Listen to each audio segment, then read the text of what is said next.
কত রকমের ecological parameters আছে এবং সেই ইকোলজিক্যাল প্যারামিটার্স এর উপর ডিপেন্ড করে কত রকমের কমিউনিটি হতে পারে এবং সেই কমিউনিটিগুলোর মধ্যে কি কি ডাইভার্সিটি আছে বা কমিউনিটিগুলো with respect to one another কতটা ডাইভার্স, কে বেশি ডাইভার্স কে কম ডাইভার্স, বা টোটাল কমিউনিটিগুলো নিয়ে যে একটা ইকোসিস্টেম তৈরি হচ্ছে সেই ইকোসিস্টেমটা আর একটা ইকোসিস্টেমের তুলনায় কতটা বেশি ডাইভার্স বা কম ডাইভার্স, এই জিনিসটাই হচ্ছে ecological diversity. Geographically only 2.4% area দখল করে আছে, কিন্তু গ্লোবাল বায়োডাইভার্সিটি 8.1% ইন্ডিয়াতে আছে।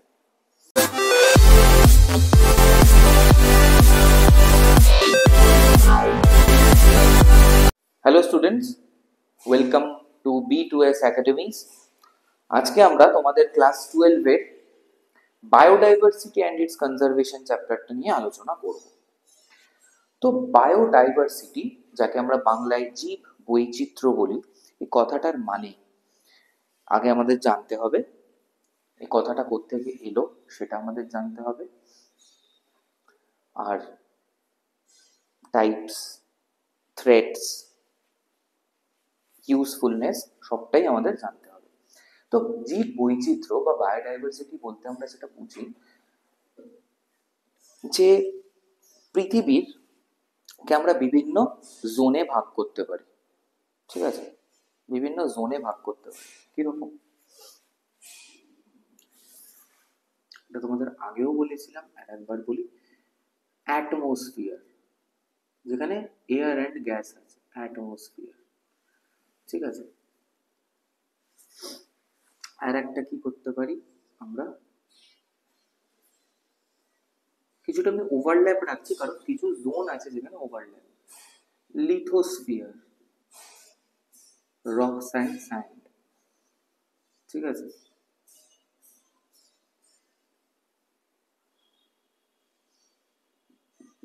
হাইড্রোস্ফিয়ার, জল, মেরিন, ফ্রেশ ওয়াটার সব। আর এদের মাঝখানের যে জোনটাতে, ঠিক আছে, এই যে কালার্ড যে রিজিয়নটা, যে জোনটাতে লাইফ আছে, অ্যাটমোস্ফিয়ার, লিথোস্ফিয়ার, হাইড্রোস্ফিয়ার সবাইকে মিলিয়ে এই যে শেডেড রিজিয়নটা যেখানটা লাইফ আছে, এইটাকে আমরা বলতে পারি বায়োস্ফিয়ার। এই বায়োস্ফিয়ারের মধ্যে যত রকমের প্লান্ট আছে, অ্যানিমাল আছে, মাইক্রোবস আছে, ঠিক আছে, এদের প্রত্যেকের নাম্বার অ্যান্ড ডিফারেন্ট টাইপস যত রকমের আছে সবাইকে একসাথে নিয়ে আমি বলতে পারি বায়োডাইভার্সিটি বা জীব বৈচিত্র্য।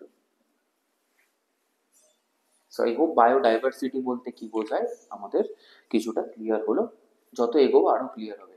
তো বায়োডাইভার্সিটি টার্মটা প্রথমে কে এনেছিলেন না, ওয়াল্টার জি রসেন। বায়োডাইভার্সিটি টার্মটা ওয়াল্টার জি রসেন এনেছিলেন, বাট পপুলারাইজ কে করলেন? ই উইলসন। ওনার বইটার নামে দিলেন বায়োডাইভার্সিটি। টার্মটাকে পপুলারাইজ করলেন এডউইন উইলসন, ই উইলসন বা এডউইন উইলসন, ঠিক আছে? তো ইন্ট্রোডিউস করলেন ওয়াল্টার জি রসেন, পপুলারাইজ করলেন এডউইন উইলসন, ঠিক আছে? তোমরা জাস্ট ডাব্লিউ জি রসেন আর ই উইলসনটা মনে রেখো। ই উইলসন প্রোপাগেট করলেন টার্মটাকে, আর ডাব্লিউ জি রসেন ইন্ট্রোডিউস করলেন টার্মটাকে। সো বায়োডাইভার্সিটিতে আমরা এগুলো বুঝলাম। তো এবার বায়োডাইভার্সিটি কত রকমের হয় সেটা আমাদের দেখতে হবে। বায়োডাইভার্সিটি ব্রডলি 3 ধরনের হয়, 3 ধরনের।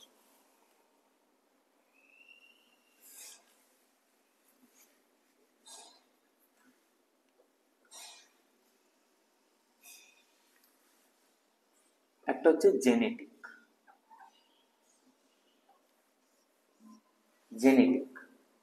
জেনেটিক ডাইভার্সিটি মানে কি? জেনেটিক ডাইভার্সিটি মানে হচ্ছে যে একটা পপুলেশনের মধ্যে কত রকমের অ্যালিল আছে, কত রকমের জেনেটিক রিকম্বিনেশন আছে, কত রকমের জেনেটিক ফর্মস আছে, সেটাকে আমরা জেনেটিক বায়োডাইভার্সিটি বলবো। কত রকমের অ্যালিল থাকতে পারে একটা পপুলেশনের মধ্যে বা একটা কমিউনিটির মধ্যে বা একটা হ্যাবিট্যাটের মধ্যে, একটা নিশের মধ্যে, যত রকমের জেনেটিক কম্বিনেশন, যত রকমের ডিএনএ সিকোয়েন্স, যত রকমের জিন আছে, সবাইকে নিয়ে আমরা বলবো এটা জেনেটিক বায়োডাইভার্সিটি। আর একটা কি স্পিসিস, স্পিসিস বায়োডাইভার্সিটি। এটা কি? এটা হচ্ছে একটা কমিউনিটির মধ্যে বা একটা নিশের, একটা নিশে তো একাধিক স্পিসিস থাকতে পারে না, তো একটা হ্যাবিট্যাটের মধ্যে, নিশের মধ্যে একাধিক স্পিসিস থাকতে পারে না। এটা কিন্তু গসের এক্সক্লুশন প্রিন্সিপাল তোমাদের পড়ানো হয়েছিল, যারা ভিডিওটা দেখোনি প্লিজ দেখে নেবে। তো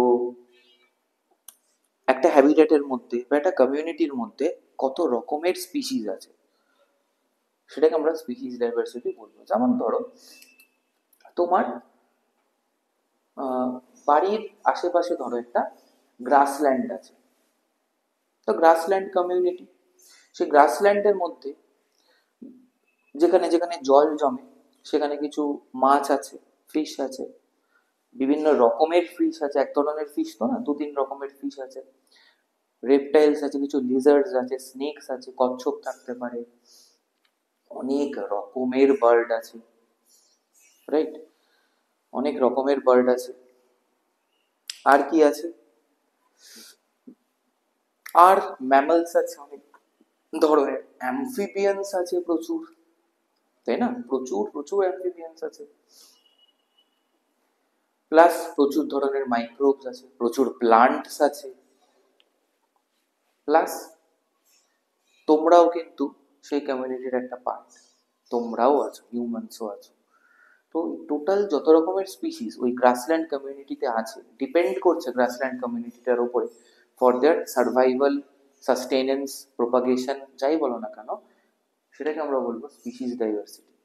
আর একটা কি ইকোলজিক্যাল ডাইভার্সিটি।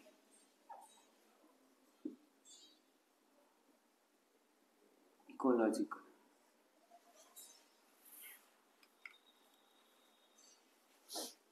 তো ইকোলজিক্যাল ডাইভার্সিটি বলতে আমরা কি বুঝি? ইকোলজিক্যাল ডাইভার্সিটি বলতে আমরা যেটা বুঝছি বা বুঝলাম সেটা হচ্ছে যে কত রকমের ইকোলজিক্যাল প্যারামিটার্স আছে এবং সেই ইকোলজিক্যাল প্যারামিটার্সের উপর ডিপেন্ড করে কত রকমের কমিউনিটি হতে পারে এবং সেই কমিউনিটিগুলোর মধ্যে কি কি ডাইভার্সিটি আছে, বা কমিউনিটিগুলো with respect to one another কতটা ডাইভার্স, কে বেশি ডাইভার্স কে কম ডাইভার্স, বা টোটাল কমিউনিটিগুলো নিয়ে যে একটা ইকোসিস্টেম তৈরি হচ্ছে, সেই ইকোসিস্টেমটা আর একটা ইকোসিস্টেমের তুলনায় কতটা বেশি ডাইভার্স বা কম ডাইভার্স, এই জিনিসটাই হচ্ছে ইকোলজিক্যাল ডাইভার্সিটি। তো ইকোলজিক্যাল ডাইভার্সিটির তিনটে ভাগ আছে, ঠিক আছে? তিনটে ভাগ আছে। একটা কি? একটা হচ্ছে আলফা, একটা হচ্ছে বিটা, আর হচ্ছে gamma. Alpha ecological diversity, beta ecological diversity, gamma ecological diversity. Alpha diversity মানে কি? ধরো এটা একটা কমিউনিটি, এই সার্কেলটা একটা কমিউনিটি, এই কমিউনিটির মধ্যে ধরো স্পিসিস এ, বি, সি, ডি, ই, এফ, জি, এইচ আছে।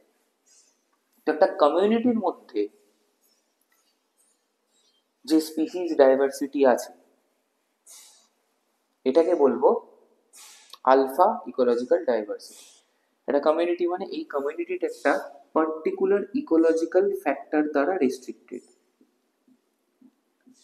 মানে ধরো এই কমিউনিটিটা কোল্ড টলারেন্ট,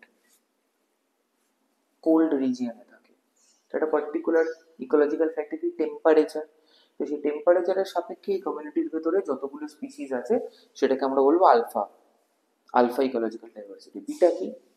ধরো দুটো কমিউনিটিস আছে, এই একটা আর এই একটা, এই রিজিয়নটা কমিউনিটি ওভারল্যাপ বা পার্টিশন, যাই বলো না কেন, এরকম দুটো কমিউনিটি। এখানে ধরো এ বি সি ডি আছে, এখানে 1 2 3 4 আছে। তো এই যে দুটো কমিউনিটি মধ্যে যে কম্পারেটিভ বায়োডাইভার্সিটি আছে, ধরো এখানে ই আছে, মানে এখানে 5 রকমের স্পিসিস, এখানে 4 রকমের আছে, তাহলে এই কমিউনিটিটা এর চেয়ে বেশি বায়োডাইভার্স। তো এই যে আমি দুটো কমিউনিটির মধ্যে আমি তুলনা করছি, ঠিক আছে, এটাকে বলছি বিটা ইকোলজিক্যাল ডাইভার্সিটি। আর গামা কি? ধরো এই একটা কমিউনিটি, এই একটা কমিউনিটি, এই একটা কমিউনিটি, এই একটা কমিউনিটি, ঠিক আছে, এই একটা কমিউনিটি, এরকম বিভিন্ন কমিউনিটিস আছে, আমি কমিউনিটি গুলোকে নাম্বার দিচ্ছি A B C D E. এই যে এতগুলো কমিউনিটি আছে, ঠিক আছে, এই এতগুলো কমিউনিটি একটা পার্টিকুলার ইকোসিস্টেমকে তৈরি করছে, বা একটা বিশাল জিওগ্রাফিক্যাল এরিয়া জুড়ে আছে। এই একটা পার্টিকুলার ইকোসিস্টেমের মধ্যে যে এতগুলো কমিউনিটি আছে, এদের মধ্যে যে রিলেটিভ কে বেশি বায়োডাইভার্স কে কম বায়োডাইভার্স, এই যে ব্যাপারটা, ঠিক আছে, এই যে কম্পারেটিভ স্টাডিটা, এটাকে গামা ইকোলজিক্যাল বায়োডাইভার্সিটি বলছি। রিয়েল লাইফ এক্সাম্পলে কিরকম দেব? ধরো ওয়েস্ট বেঙ্গল,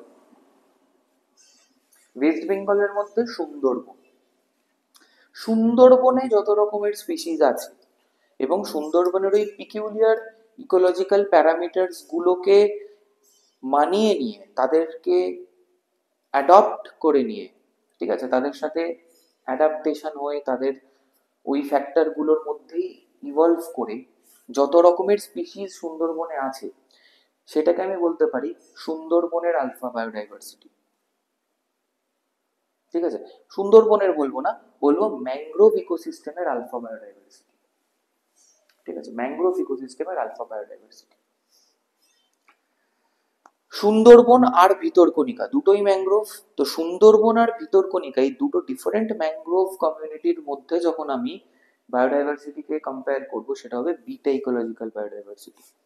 আর সারা পৃথিবীতে যত ম্যানগ্রোভ ইকোসিস্টেম আছে, সুন্দরবন, ভিতরকণিকা, আন্দামান নিকোবর, গোয়াতে কিছু আছে, হ্যাঁ, মহারাষ্ট্র গোয়াতে কিছু আছে, ফ্লোরিডাতে আছে, অ্যামাজন বেসিনে আছে, এই সমস্ত জায়গায়, ইন্দোনেশিয়াতে কিছু আছে। তো এই সমস্ত সারা পৃথিবী জুড়ে যত ম্যানগ্রোভ কমিউনিটিজ আছে, A B C D E, এরা প্রত্যেকে নিয়ে যে ম্যানগ্রোভ ইকোসিস্টেম তৈরি করছে, এই সমগ্র সারা বিশ্বের ম্যানগ্রোভ ইকোসিস্টেমের যে বায়োডাইভার্সিটি, সেটা হচ্ছে গামা ইকোলজিক্যাল বায়োডাইভার্সিটি।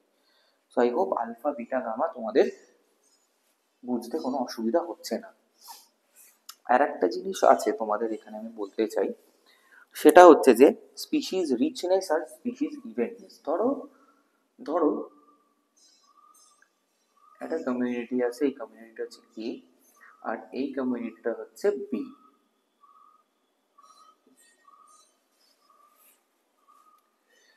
ধরো এই এ কমিউনিটিতে ফিশ আছে 60%,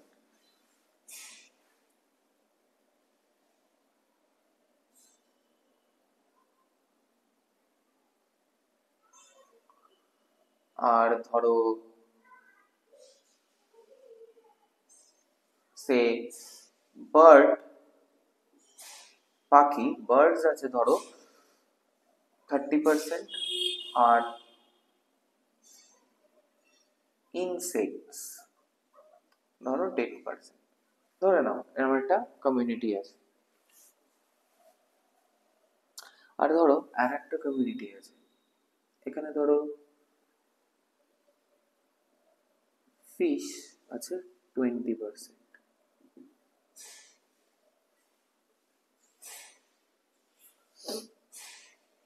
বার্ড আছে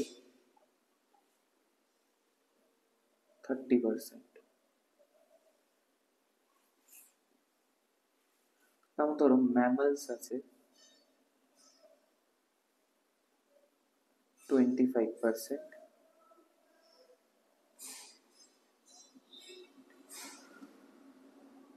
ঠিক আছে, অ্যামফিবিয়ান্স অ্যামফিবিয়ান্স আছে ধরো সে 75, ধরো ধরো 15%, ঠিক আছে। আর রেপটাইলস আছে হচ্ছে ধরো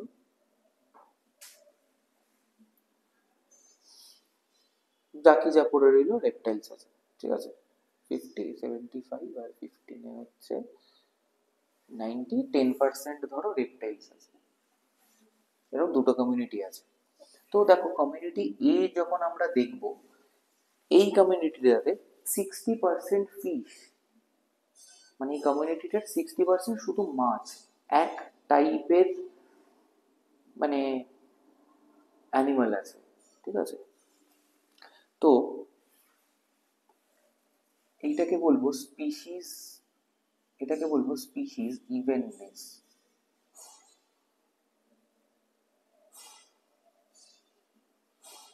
স্পিসিস ইভেননেস এটা অনেকটা দেখো 60% একই রকমের স্পিসিস, তো এটাকে আমরা বলবো স্পিসিস ইভেননেস। আর এইটাতে দেখো কোনো একটা পার্টিকুলার স্পিসিস ডমিনেন্ট নয়, একটা পার্টিকুলার স্পিসিস বেশি সংখ্যায় নেই, সবাই কাছাকাছি সংখ্যায় আছে বাট অনেকগুলো আছে, এটাকে বলবো স্পিসিস রিচনেস, ঠিক আছে। এ কমিউনিটিকে বলবো স্পিসিস ইভেন কমিউনিটি, আর বি কমিউনিটিকে বলবো স্পিসিস রিচ কমিউনিটি। বায়োডাইভার্সিটি কার বেশি? অবশ্যই স্পিসিস বি এর বায়োডাইভার্সিটি স্পিসিস এ এর থেকে বেশি। কি করে এটা মেজার করা হয়, যেটা তোমাদের সিলেবাসে নেই তাও বলছি, সিম্পসন্স বায়োডাইভার্সিটি ইন্ডেক্স দিয়ে এই স্পিসিস রিচনেস এবং স্পিসিস ইভেননেস অফ কমিউনিটিস এটা মেজার করা যায়, ঠিক আছে। যার স্পিসিস রিচনেস বেশি তার বায়োডাইভার্সিটি তত বেশি। তাহলে আমরা বলতেই পারি যে species richness is directly proportional to biodiversity, যত বায়োডাইভার্সিটি বেশি তত স্পিসিস রিচনেস বেশি, and vice versa, species richness যত বেশি বায়োডাইভার্সিটি তত বেশি। আর স্পিসিস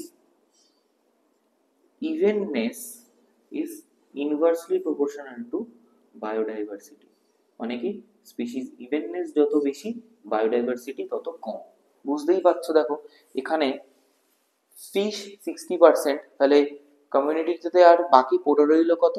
অনলি 40% জায়গা পড়ে রইল for the rest of the species to establish themselves, which is not very much। তো এখানে বায়োডাইভার্সিটি কম হবে এই কমিউনিটিতে যেখানে ইভেননেস বেশি, তাহলে evenness is inversely proportional to biodiversity.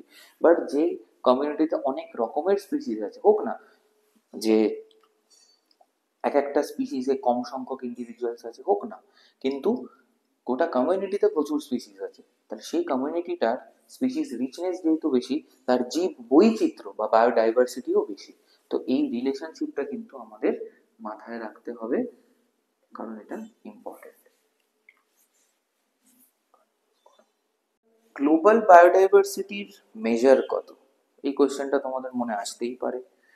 তো according to IUCN, IUCN I hope you know everyone, IUCN is International Union for Conservation of Nature and Natural Resources, এটা সংস্থা।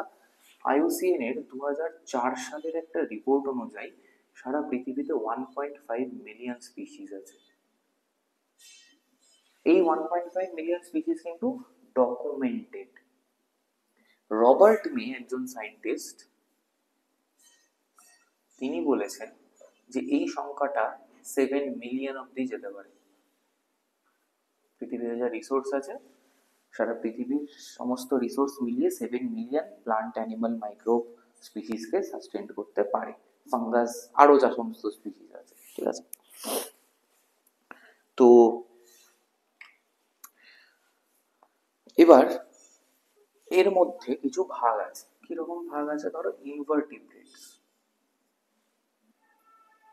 ইনভার্টিব্রেটসদের মধ্যে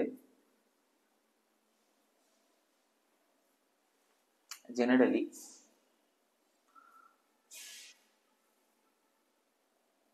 70% কিন্তু ইনসেক্টস,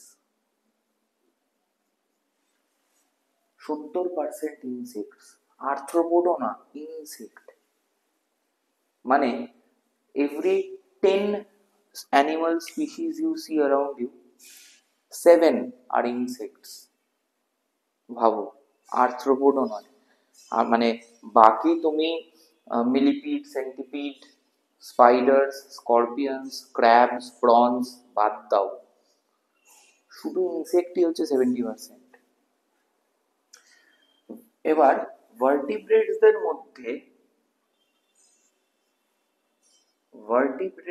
মধ্যে এতটা না হলেও জেনারেলি 45% হচ্ছে ফিশ, মাছ।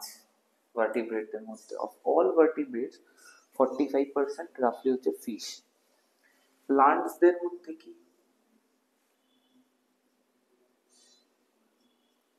প্লান্টসদের মধ্যে সাধারণত প্রায় 50-50 করে আছে হচ্ছে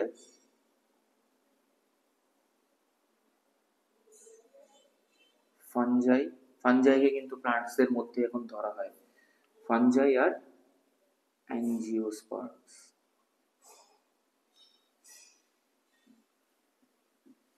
প্রায় 50-50 করে আছে, অলমোস্ট 50-50 করে আছে ফানজাই আর অ্যাঞ্জিওস্পার্মস। তোমাদের পার্সেন্টেজ কখনোই জিজ্ঞেস করবে না, হ্যাঁ, বাট এই মেজর গ্রুপ কারা এগুলো আসতে পারে, মানে তোমাদের কোয়েশ্চেন এরকম দিতেই পারে যে ইনভার্টিব্রেটদের মধ্যে মেজর গ্রুপ কারা ইনসেক্ট, ভার্টিব্রেটদের মধ্যে ফিশ, প্লান্টসের মধ্যে ফানজাই আর অ্যাঞ্জিওস্পার্ম। ঠিক আছে, এবার ইন্ডিয়া, আমাদের দেশ ভারতবর্ষ, ইন্ডিয়া এই সারা পৃথিবীর only 2.4% of the geographical area দখল করে আছে, but contains 8.1% of 8.1% of the global biodiversity কিন্তু ইন্ডিয়ার মধ্যে আছে। বুঝতে পারছো, জিওগ্রাফিক্যালি অনলি 2.4% এরিয়া দখল করে আছে, কিন্তু গ্লোবাল বায়োডাইভার্সিটি 8.1% ইন্ডিয়াতে আছে। তো India is one of the 12 mega biodiverse বা mega diversity countries, mega biodiverse countries. 12টার মধ্যে আরো কারা কারা আছে? ব্রাজিল আছে, সাউথ আফ্রিকা আছে, অস্ট্রেলিয়া আছে, হ্যাঁ, চায়না আছে, এরকম আরো আরো অনেক কান্ট্রিজ আছে, সবার নাম আমার এই মুহূর্তে মনেও নেই, আর তোমাদের এইটা অবভিয়াসলি সিলেবাসে নেই, so no point in discussing, but India is one of the privileged 12 mega biodiverse countries as categorized by IUCN and UNESCO, দুজনেই স্বীকৃত করেছে এই জিনিসটাকে। ঠিক আছে, তো ইন্ডিয়াতে ইন্ডিয়াতে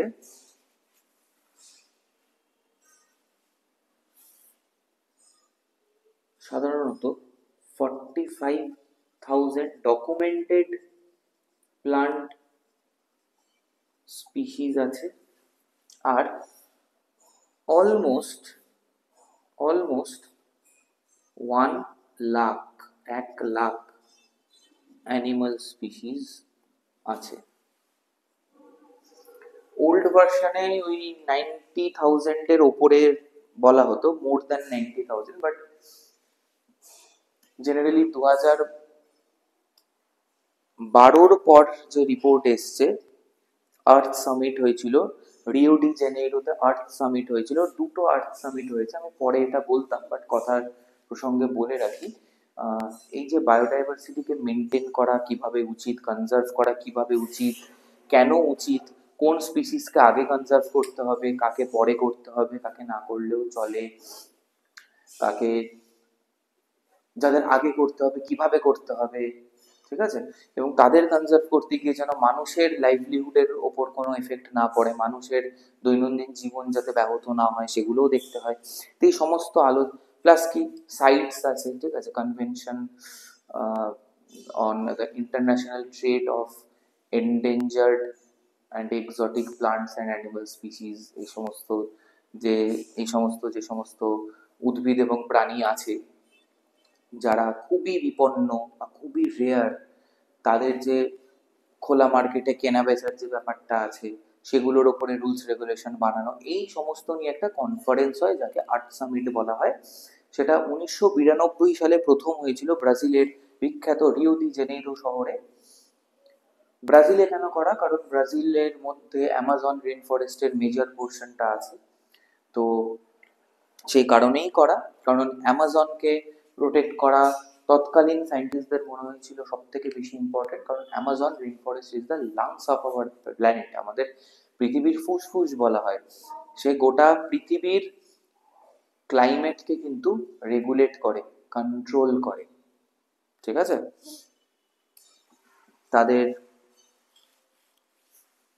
রেইনফল প্যাটার্নকে মোটামুটি অনেকটাই কন্ট্রোল করে। এই যে এল নিনো, লা নিনা, ঠিক আছে, এল নিনো সাদার্ন অসিলেশন, এই যে 2025 সালে লা নিনার প্রভাব আমরা দেখতে পাবো, যার ফলে বলা হচ্ছে মানে হেভি মনসুনস অ্যান্ড সিভিয়ার উইন্টার দেখতে পাবে। তো এই যে সমস্ত ওয়েদার ফেনোমেনন, এগুলো কিন্তু অ্যামাজন কন্ট্রোল করে। এবং এখনো অ্যামাজনকে মানে কনজার্ভ করা ভীষণ দরকার। এরকম কি আছে যে তোমার শরীরের যে লাংস, তার তুমি একদিন যত্ন নিলে আর বাকি 10 বছর যত্ন নিলে না? এটা তো হয় না। হ্যাঁ, তুমি একদিন খুব ডিসিপ্লিন থাকলে তারপর বাকি 10 বছর দিনে 2 প্যাকেট করে সিগারেট খাচ্ছ, তাহলে কি কোনো লাভ আছে? কোনো লাভ নেই।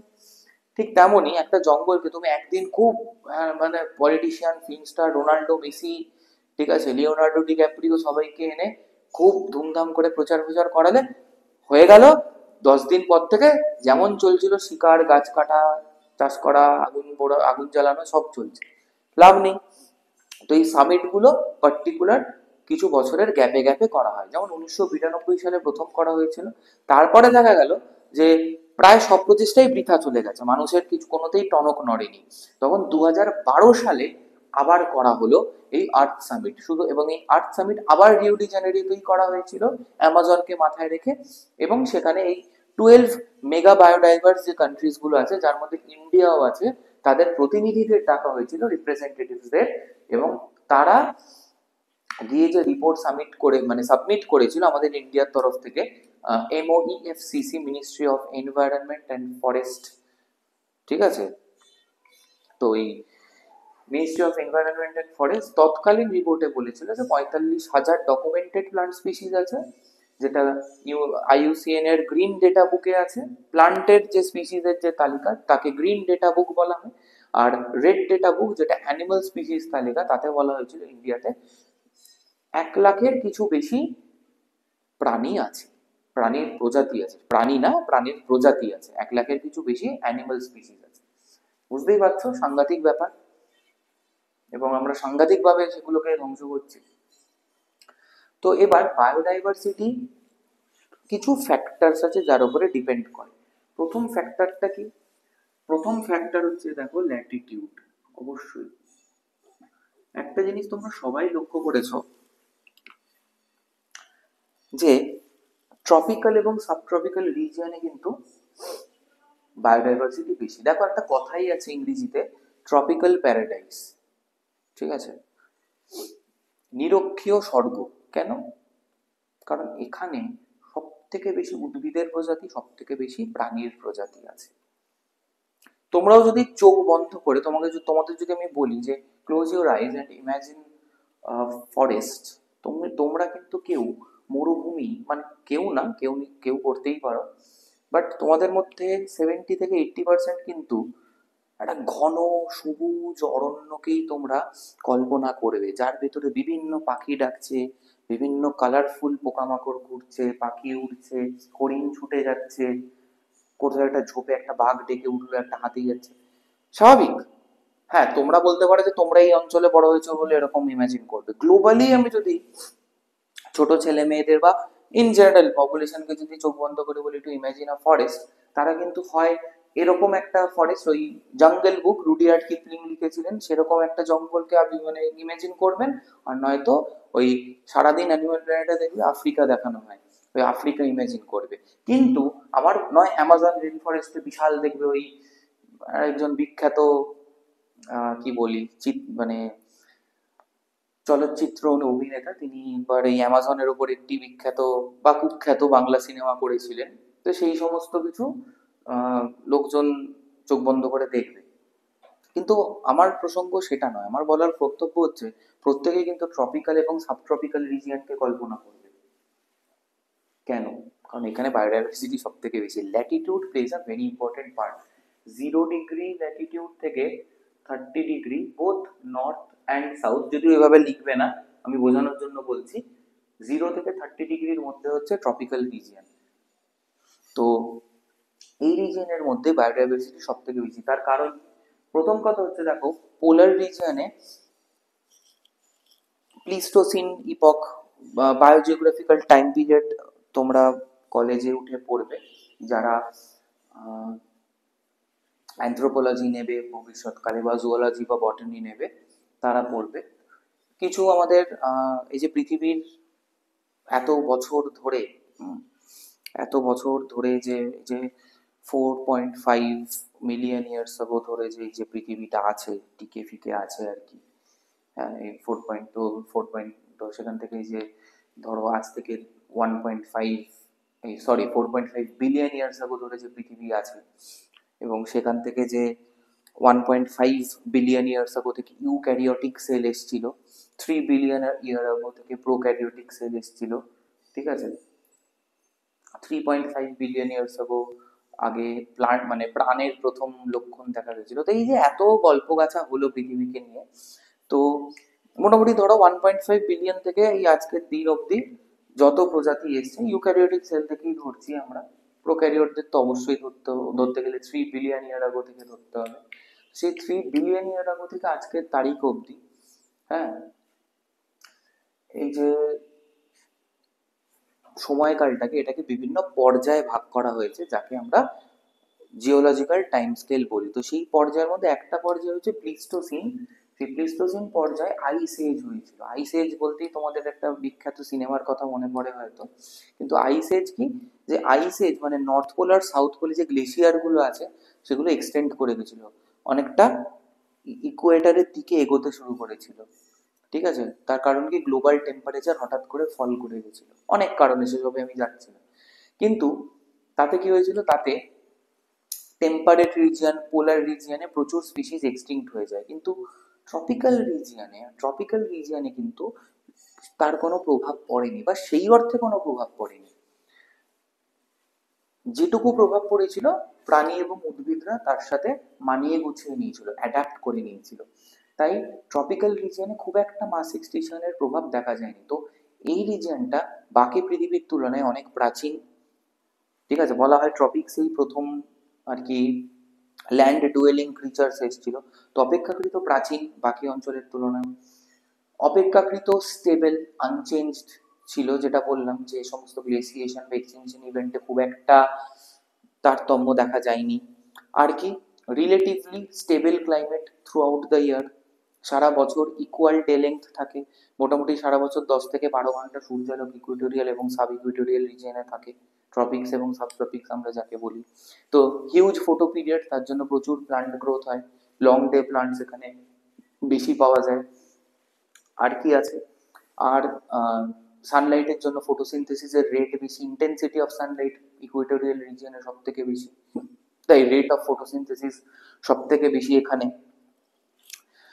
তো ফুড অ্যাভেলেবিলিটি বেশি, তাই স্পিসিস অ্যাভেলেবিলিটি বেশি, সোজা কথায়। হুম, অনেক রকমের ইকোলজিক্যাল কমিউনিটিস আছে এখানে। তো এই সমস্ত কিছু কারণে এই ল্যাটিটিউড গুলো কিন্তু, মানে লোয়ার ল্যাটিটিউড, এই 0 থেকে 30 ডিগ্রি নর্থ এবং south Latitude maximum biodiversity Harbour করে। 30 থেকে যেই ওপর দিকে উঠতে শুরু করবে, 30 to 50 কমবে, 50 টু আস্তে আস্তে যখন 90-র দিকে যাবে, মানে পোলার রিজনে যাবে, সব থেকে কম সেখানে।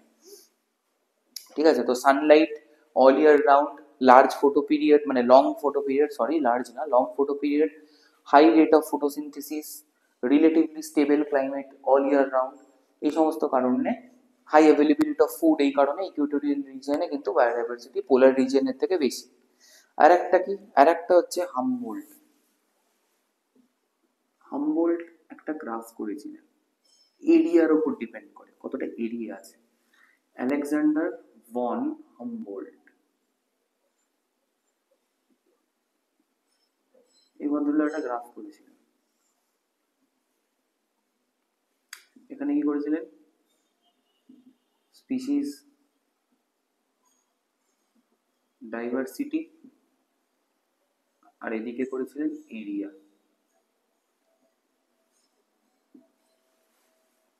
ঠিক আছে, তুমি দেখেছিলেন দু রকমের কার্ভ উনি এঁকেছিলেন।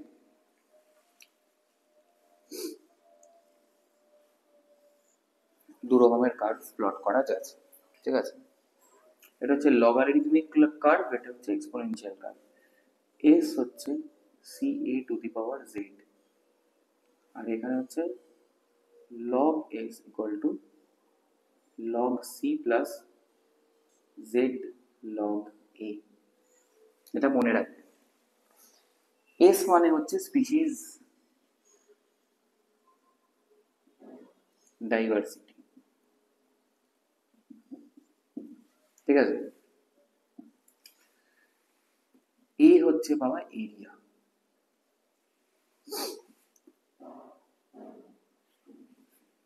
জেড হচ্ছে স্লোপ অফ দ্য কার্ভ,